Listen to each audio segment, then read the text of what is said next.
So I'm Father Paul Franks. I'm stationed here in St. Mary's, where I teach in St. Mary's College. St. Mary's College.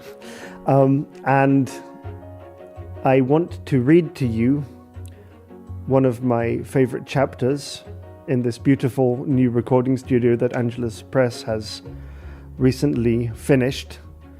One of my favorite chapters of G.K. Chesterton, which is his chapter, The 5 Deaths of the Faith from the Everlasting Man. Chesterton was very influential on me coming to the faith. I was brought up Catholic in the Novus Ordo, but I didn't practice my faith through my teenage years. And one of the books that helped me immensely in coming back was Orthodoxy by G.K. Chesterton. So I have a special devotion to Chesterton.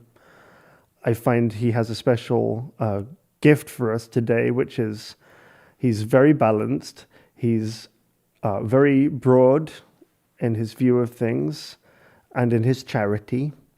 And he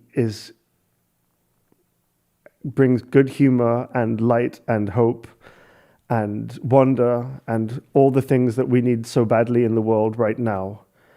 And particularly in the church right now, because it's a depressing time in many ways, or it could be if we let it be. Tradition is under persecution, and we have the feeling that the enemies of the church, the enemies of the faith, are winning. And Chesterton writes in this chapter about the 5 deaths of the faith. And his point is that in the history of the church, there have been different periods where it was the end of an era in the world, and a kind of crisis in the world which led to a state of crisis in the church, more or less. He talks about many times when the church has been persecuted, but he talks about sometimes as well in history where Christians just lost their nerve, lost their conviction, lost the courage of their convictions and their spirit of faith. And so whilst remaining officially Catholic, officially Christian, they watered down, compromised, attenuated Christian doctrine and practice. And how in each case, that experiment to diminish Christianity failed. He goes through different examples in the ancient world, different examples through the centuries, which we'll hear. And he says, in each case, the result is the same. It's just the re-emergence of traditional Catholicism, of the old Christianity, the ancient Christianity, with all of its convictions. And the thing that I love most about this, I love many things about this essay. One of the things I love most about it is saying, after this crisis of kind of confidence of Christianity, what emerged in the new period was not a modernized theology, not a modern theology, not a purified theology. It was just theology. It's just St. Thomas Aquinas, the Summa Theologica, and scholastic philosophy, scholastic theology. And for me and my students, that's something very hopeful, and I think hopefully for you as well, something very hopeful. What, if anything, is to come after this current attempt at diminishing Catholic doctrine? It will not be a new modernized Christianity. It will be Catholicism again. Full, red-blooded Catholicism of tradition. It will be St. Thomas Aquinas and the Summa Theologica and the whole traditional liturgy and the whole Catholic life. Or the world will end. That's what Chesterton says. The persecutors of Christianity ought not to look for replacing Christianity with a diminished creed. They ought to look first for the setting of the sun, the coming of the comet. Because as long as the church is on earth, the Christianity, the full traditional Catholicism will always regain its rights, because we have a God who knows the way out of the tomb. was Chesterton's conviction, something very hopeful and very inspiring for us today. And if you ever wobble in your traditional Catholicism and you think, that's it, we're on the losing side and we're dinosaurs and we're has-beens and we're going to be replaced and we should stop fighting for something that's out of date. It's not out of date. The young men are fanatical for the faith, where the old are tired and worn out and have lost their convictions. And we see that again today. In my parish in Wichita, half of it is young families. Over 50% of the parish is kids, So it's the young who are rediscovering the beauty and the joy and the fire of what the older were bored with. And that's great. For us, Father Faber said it, every little sentence of scholastic philosophy, scholastic theology is kindling of our meditation. And Jacques Maritain said of Aristotle, he polished all of these definitions, honed all of these definitions, resplendent with the fire of truth, glistening with the fire of truth. That's the realist philosophy and the Thomistic theology for us. So it's something that I see with my students. They're on fire for this Catholic nourishment, which was once upon a time, 50 or so years ago, regarded as outmoded and outworn and dead and to be replaced.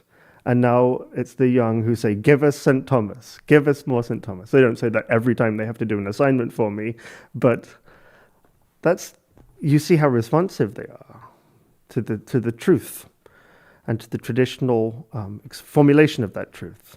So something for me as a teacher and as a priest and as a Catholic, something very inspiring. So I will read to you the 5 Deaths of the Faith from G.K. Chesterton's book, The Everlasting Man. It's not the purpose of this book to trace the subsequent history of Christianity, especially the later history of Christianity, which involves controversies of which I hope to write more fully elsewhere.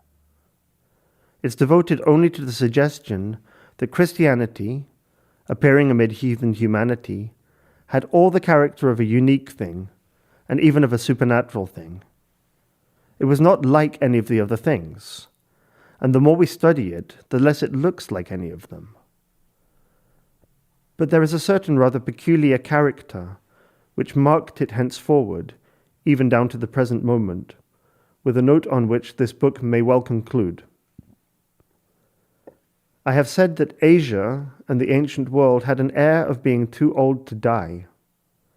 Christendom has had the very opposite fate. Christendom has had a series of revolutions, and in each one of them, Christianity has died. Christianity has died many times and risen again, for it had a God who knew the way out of the grave. But the first extraordinary fact which marks this history is this, that Europe has been turned upside down over and over again, and that at the end of each of these revolutions, the same religion has again been found on top. The faith is always converting the age, not as an old religion, but as a new religion.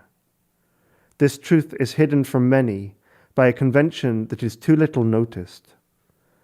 Curiously enough, it's a convention of the sort that those who ignore it claim especially to detect and denounce. They are always telling us that priests and ceremonies are not religion, and that religious organization can be a hollow sham. But they hardly realize how true it is. It is so true that 3 or 4 times at least in the history of Christendom, the whole soul seemed to have gone out of Christianity, and almost every man in his heart expected its end. This fact is only masked in medieval and other times by that very official religion which such critics pride themselves on seeing through. Christianity remained the official religion of a Renaissance prince, or the official religion of an 18th century bishop, just as an ancient mythology remained the official religion of Julius Caesar, or the Arian Creed long remained the official religion of Julian the Apostate. But there was a difference between the cases of Julius and Julian, because the church had begun its strange career. There was no reason why men like Julius should not worship gods like Jupiter forever in public and laugh at them forever in private. But when Julian treated Christianity as dead, he found it had come to life again. He also found, incidentally, that there was not the faintest sign of Jupiter ever coming to life again. This case of Julian and the episode of Arianism is but the first of a series of examples that can only be roughly indicated here.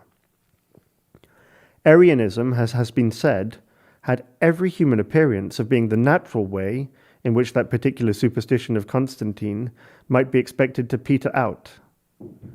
All the ordinary stages had been passed through.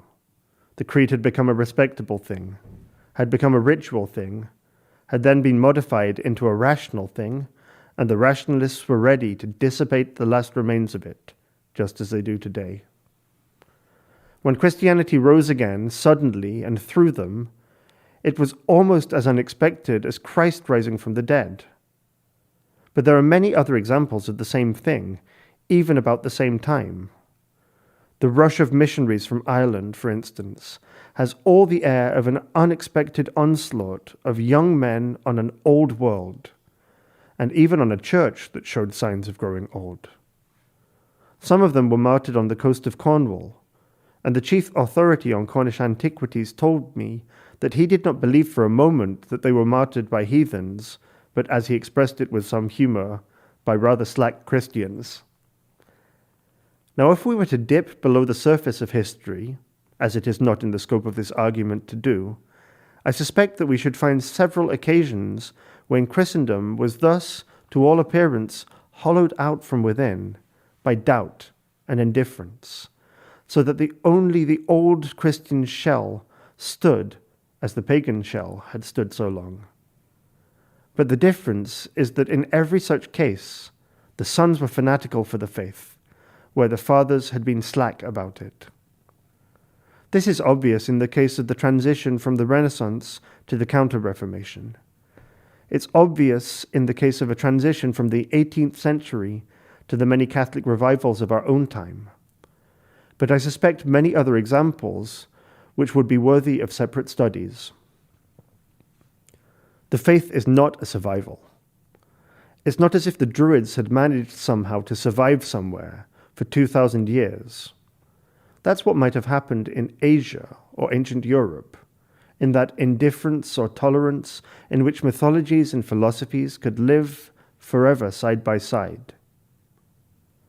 It has not survived. It has returned again and again in this Western world of rapid change and institutions perpetually perishing. Europe, in the tradition of Rome, was always trying revolution and reconstruction, rebuilding a universal republic. And it always began by rejecting this old stone and ended by making it the head of the corner, by bringing it back from the rubbish heap to make it the crown of the capital. Some stones of Stonehenge are standing, and some are fallen, and as the stone falleth, so shall it lie. There has not been a Druidic renaissance every century or two, with the young Druids crowned with fresh mistletoe, dancing in the sun on Salisbury Plain. Stonehenge has not been rebuilt in every style of architecture, from the rude round Norman to the last Rococo of the Baroque. The sacred place of the Druids is safe from the vandalism of restoration. But the Church in the West was not in a world where things were too old to die, but in one in which they were always young enough to get killed. The consequence was that superficially and externally, it often did get killed. Nay, it sometimes wore out, even without getting killed. And there follows a fact I find it somewhat difficult to describe, yet which I believe to be very real and rather important. As a ghost is the shadow of a man, and in that sense the shadow of life, so at intervals there passed across this endless life a sort of shadow of death. It came at the moment when it would have perished, had it been perishable. it withered away everything that was perishable. If such animal parallels were worthy of the occasion, we might say that the snake shuddered and shed a skin and went on. Or even that the cat went into convulsions as it lost only one of its 999 lives. It's truer to say, in a more dignified image, that a clock struck and nothing happened, or that a bell tolled for an execution that was everlastingly postponed. What was the meaning of all that dim but vast unrest of the 12th century, when, as has been so finely said, Julian stirred in his sleep? Why did there appear so strangely early, in the twilight of dawn after the Dark Ages, so deep a skepticism as that involved in urging nominalism against realism? For realism against nominalism was really realism against rationalism, or something more destructive than what we call rationalism. The answer is that just as some might have thought the Church simply a part of the Roman Empire, so others later might have thought the Church only a part of the Dark Ages. The Dark Ages ended as the Empire had ended, and the Church should have departed with them if she had been also one of the shades of night. It was another of those spectral deaths, or simulations of death. I mean that if nominalism had succeeded, it would have been as if Arianism had succeeded. It would have been the beginning of a confession that Christianity had failed. For nominalism is a far more fundamental skepticism than mere atheism. Such was the question that was openly asked in the Dark Ages as they broadened into the daylight which we call the modern world. But what was the answer? The answer was Aquinas in the chair of Aristotle, taking all knowledge for his province, and tens and thousands of lads, down to the lowest ranks of peasant and serf, living in rags and on crusts about the great colleges to listen to the scholastic philosophy. What was the meaning of all that whisper of fear that ran round the West under the shadow of Islam, and fills every old romance with incongruous images of Saracen knights swaggering in Norway and the Hebrides? Why were men in the extreme West, such as King John, if I remember rightly, accused of being secretly Muslims, as men are accused of being secretly atheists? Why was there that fierce alarm among some of the authorities about the rationalistic Arab version of Aristotle? Authorities are seldom alarmed like that, except when it's too late. The answer is that hundreds of people probably believed in their hearts that Islam would conquer Christendom, that Averroes was more rational than Anselm, that the Saracen culture was really, as it was superficially, a superior culture. Here again, we should probably find a whole generation, the older generation, very doubtful and depressed and weary. The coming of Islam would only have been the coming of Unitarianism 1,000 years before its time. To many, it may have seemed quite reasonable and quite probable and quite likely to happen. If so, they would have been surprised at what did happen. What did happen was a roar like thunder from thousands and thousands of young men throwing all their youth into one exultant countercharge, the Crusades. It was the sons of St. Francis, the jugglers of God, wandering, singing over all the roads of the world. It was the Gothic going up like a flight of arrows. It was the waking of the world. In considering the War of the Albigensians, we come to the breach in the heart of Europe and the landslide of a new philosophy that nearly ended Christendom forever. In that case, the new philosophy was also a very new philosophy. It was pessimism. It was nonetheless like modern ideas because it was as old as Asia. Most modern ideas are. It was the Gnostics returning. But why did the Gnostics return? Because it was the end of an epoch, like the end of the empire, and should have been the end of the church. It was Schopenhauer hovering over the future, But it was also Manichaeus rising from the dead, that men might have death, and that they might have it more abundantly. It's rather more obvious in the case of the Renaissance, simply because the period is so much nearer to us, and people know so much more about it. But there is even more in that example than most people know. Apart from the particular controversies, which I wish to reserve for a separate study, the period was far more chaotic than those controversies commonly imply. When Protestants call Latimer a martyr to Protestantism, and Catholics reply that Campion was a martyr to Catholicism, it's often forgotten that many who perished in such persecutions could only be described as martyrs to atheism, or anarchism, or even diabolism. That world was almost as wild as our own. The men wandering about in it included the sort of man who says there is no God, the sort of man who says he is himself God, the sort of man who says something that nobody can make head or tail of. If we could have the conversation of the age following the Renaissance, we should probably be shocked by its shameless negations. The remarks attributed to Marlowe are probably pretty typical of the talk in many intellectual taverns. The transition from pre-Reformation to post-Reformation Europe. The transition from pre-Reformation to post-Reformation Europe was through a void of very yawning questions. Yet again, in the long run, the answer was the same. It was one of those moments when, as Christ walked on the water, so was Christianity walking in the air. But all these cases are remote in date and could only be proved in detail. We can see the fact much more clearly in the case when the paganism of the Renaissance ended Christianity, and Christianity unaccountably began all over again. But we can see it most clearly of all in the case which is close to us and full of manifest and minute evidence, the case of the great decline of religion that began about the time of Voltaire.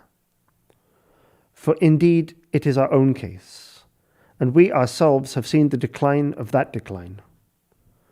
The 200 years since Voltaire do not flash past us at a glance like the 4th and 5th centuries or the 12th and 13th centuries. In our own case, we can see this oft-repeated process close at hand. We know how completely society can lose its fundamental religion without abolishing its official religion. We know how men can all become agnostics long before they abolish bishops. And we know that also in this last ending, which really did look to us like the final ending, the incredible thing has happened again. The faith has a better following among the young men than among the old. When Ibsen spoke of the new generation knocking at the door, he certainly never expected that it would be the church door.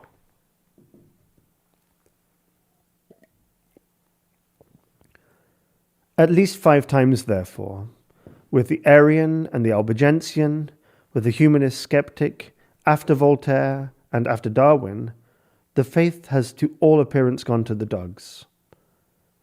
In each of these 5 cases, it was the dog that died. How complete was the collapse and how strange the reversal, we can only see in detail in the case nearest our own time. 1,000 things have been said about the Oxford movement and the parallel French Catholic revival, but few have made us feel the simplest fact about it, that it was a surprise. It was a puzzle as well as a surprise, because it seemed to most people like a river turning backwards from the sea and trying to climb back into the mountains.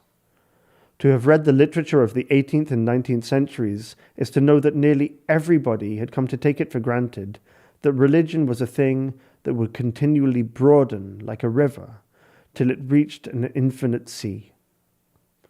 Some of them expected it to go down in a cataract of catastrophe.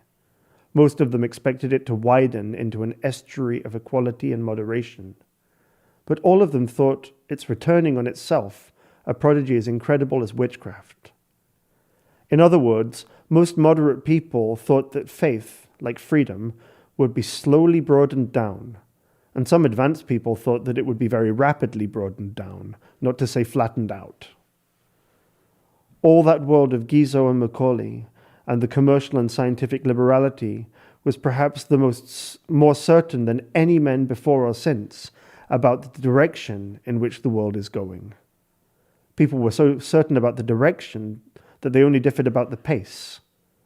Many anticipated with alarm, and a few with sympathy, a Jacobin revolt that should guillotine the Archbishop of Canterbury, or a Chartist riot that should hang the parsons on the lampposts.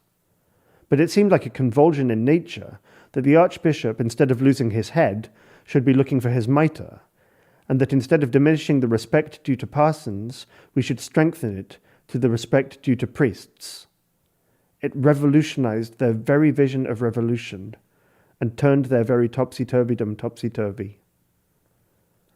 In short, the whole world being divided about whether the stream was going slower or faster became conscious of something vague but vast that was going against the stream. Both in fact and figure, there is something deeply disturbing about this, and that for an essential reason. A dead thing can go with the stream, but only a living thing can go against it. A dead dog can be lifted on the leaping water with all the swiftness of a leaping hound, but only a live dog can swim backwards. A paper boat can ride the rising deluge with all the airy arrogance of a fairy ship. But if the fairy ship sails upstream, it is really rowed by the fairies. And among the things that merely went with the tide of apparent progress and enlargement, there was many a demagogue or sophist whose wild gestures were in truth as lifeless as the movement of a dead dog's limbs wavering in the eddying water, and many a philosophy uncommonly like a paper boat, of the sort that it is not difficult to knock into a cocked hat. But even the truly living and even life-giving things that went with that stream did not thereby prove that they were living or life-giving.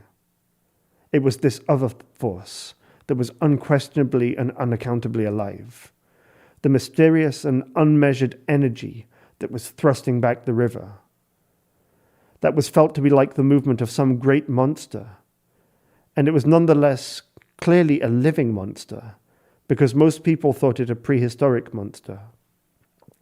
It was nonetheless an unnatural, an incongruous, and to some a comic upheaval, as if the great sea serpent had suddenly risen out of the round pond, unless we consider the sea serpent as more likely to live in the Serpentine. This flippant element in the fantasy must not be missed, for it was one of the clearest testimonies to the unexpected nature of the reversal. That age really did feel that a preposterous quality in prehistoric animals belonged also to historic rituals, that mitres and tiaras were like the horns or crests of antediluvian creatures, and that appealing to a primitive church was like dressing up as a primitive man. The world is still puzzled by that movement, but most of all because it still moves. I have said something elsewhere of the rather random sorts of reproaches that are still directed against it, and its much greater consequences, and it's enough to say here that the more such critics reproach it, the less they explain it. In a sense, it is my concern here, if not to explain it, at least to suggest the direction of the explanation. But above all, it's my concern to point out one particular thing about it, that is that it had all happened before, even many times before. To sum up, insofar as it is true that recent centuries have seen an attenuation of Christian doctrine, recent centuries have only seen what the most remote centuries have seen. And even the modern example has only ended as the medieval and pre-medieval examples ended. It's already clear, and grows clearer every day, that it is not going to end in the disappearance of the diminished creed, but rather in the return of those parts of it that had really disappeared.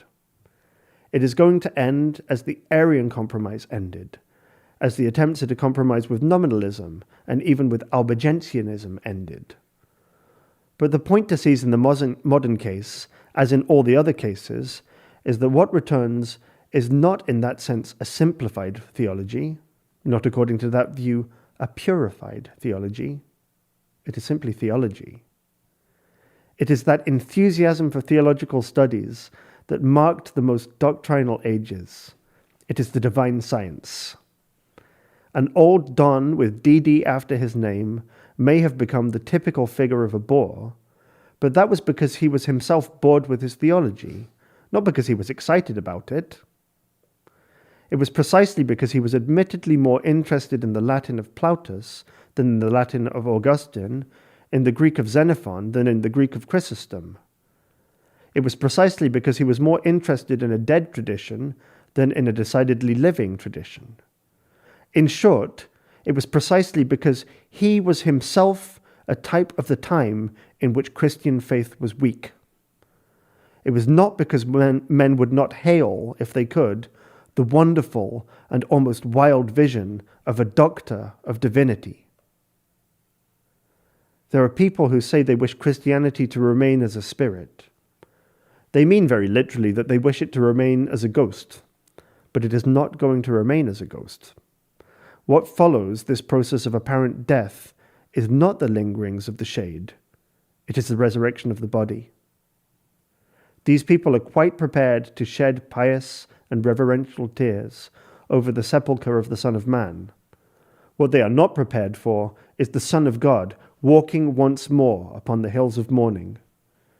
These people, and indeed most people, were indeed by this time quite accustomed to the idea that the old Christian candlelight would fade into the light of common day. To many of them it did quite honestly appear like that pale yellow flame of a candle when it's left burning in daylight. It was all the more unexpected, and therefore all the more unmistakable, that the seven-branched candlestick suddenly towered to heaven like a miraculous tree and flamed until the sun turned pale. But other ages have seen the day conquer the candlelight and the candlelight conquer the day. Again and again before our time, men have grown content with a diluted doctrine. And again, there has followed on that dilution, coming as out of the darkness in a crimson cataract, the strength of the red original wine. And we only say once more today, as has been said many times by our fathers, long years and centuries ago, our fathers or the founders of our people drank, as they dreamed, of the blood of God. Long years and centuries have passed since the strength of that giant vintage has been anything but a legend of the age of giants. Centuries ago already is the dark time of the second fermentation, when the wine of Catholicism turned into the vinegar of Calvinism. Long since, that bitter drink has been itself diluted, rinsed out, and washed away by the waters of oblivion and the wave of the world. Never did we think to taste again even that bitter tang of sincerity and the Spirit, still less the richer and sweeter strength of the purple vineyards in our dreams of the age of gold. Day by day and year by year, we have lowered our hopes and lessened our convictions. We have grown more and more used to seeing those vats and vineyards overwhelmed in the water floods, and the last savor and suggestion of that special element fading like a stain of purple upon a sea of grey. We have grown used to dilution, to dissolution, to a watering down that went on forever. But thou hast kept the good wine until now. This is the final fact, and it's the most extraordinary of all. The faith has not only died, but it has often died of old age. It has not only often been killed, but it has often died a natural death, in the sense of coming to a natural and necessary end. It's obvious that it has survived the most savage and the most universal persecutions, from the shock of the Diocletian fury to the shock of the French Revolution. But it has a more strange and even a more weird tenacity. It has survived not only war, but peace. It has not only died, but not only died often, but degenerated often and decayed often. It has survived its own weakness and even its own surrender. We need not repeat what is so obvious about the beauty of the end of Christ in its wedding of youth and death. that this is almost as if Christ had lived to the last possible span, had been a white-haired sage of 100 and died of natural decay, and then risen again, rejuvenated, with trumpets and the rending of the sky. It was said truly enough that human Christianity, in its recurrent weakness, was sometimes too much wedded to the powers of the world. But if it was wedded, it has very often been widowed. It is a strangely immortal sort of widow. An enemy may have said at one moment that it was but an aspect of the power of the Caesars, and it sounds as strange today as to call it an aspect of the pharaohs. An enemy might say that it was the official faith of feudalism, and it sounds as convincing now as to say that it was bound to perish with the ancient Roman villa. All these things did indeed run their course to its normal end, and there seemed no course for the religion but to end with them. It ended, and it began again.